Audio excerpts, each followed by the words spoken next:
Hi everybody, it's Norma Jean Maxwell from Time to Shine Teaching. I've been bringing you some fun learning activities.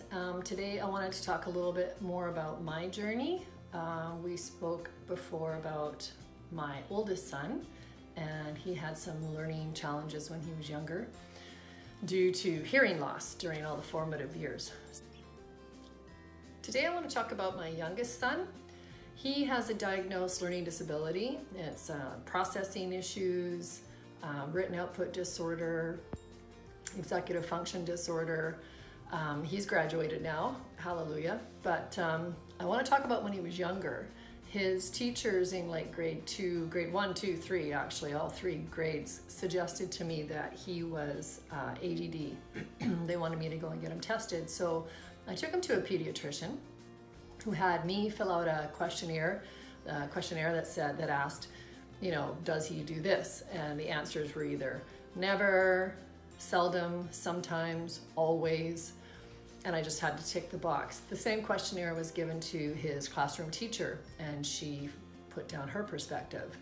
I returned to the pediatrician with that information, and based on just that questionnaire, and from interviewing my son a little bit, just talking to him, she determined that yes, in fact, he was attention deficit, and she wanted me to put him on medication. I said no. I was worried about weight loss and sleeplessness, and she was very kind and said, well, if that's what's happening, then he's on the wrong medication and we'll just keep trying till we get it right. I still didn't want him on medication. I was just really worried about what it might do to him, and he was like he was no trouble in class.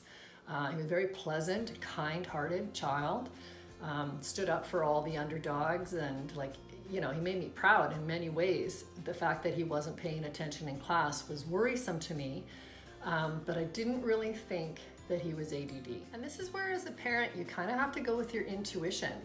I started pushing to have him assessed by a psychologist. I wanted a psych ed done because I was quite certain that he had a learning disability.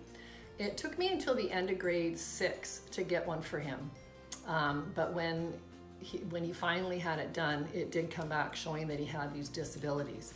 So I'm telling you all this because it's sort of like the chicken and the egg situation. Which came first? Did the learning disability come first and created the perception of ADD, or was it the ADD that created the learning disability, right?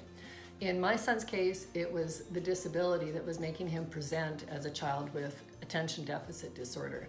He has no attention deficit. He is able to concentrate when it suits him or when he's engaged. But the learning disabilities have really been a challenge for him. And I'm so grateful that I stuck to my guns and went with my intuition and got him assessed. So for everybody out there, I'm not trying to say that ADD or ADHD doesn't exist. Just for everybody out there, I'm not trying to say that ADD or ADHD doesn't exist. Of course it does, and I'm not trying to say that kids shouldn't be medicated. I've seen medication work wonderfully for some children. What I am saying, though, is that sometimes it's misdiagnosed, and what was used as a diagnostic in my son's case was just a questionnaire based on my perception and a teacher's perception.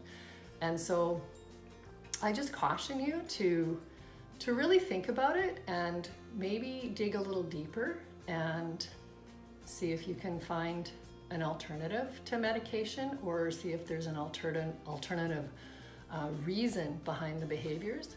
Anyways, I just wanted to share that with you.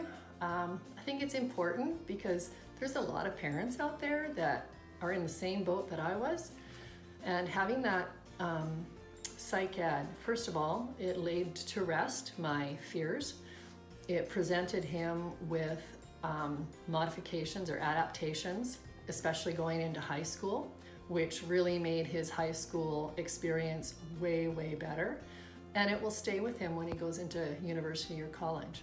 So anyways, let me know if you like this, smash the like, join my YouTube channel, and always feel free to contact me if you need anything. or any advice or any help, I'm always here. Thanks.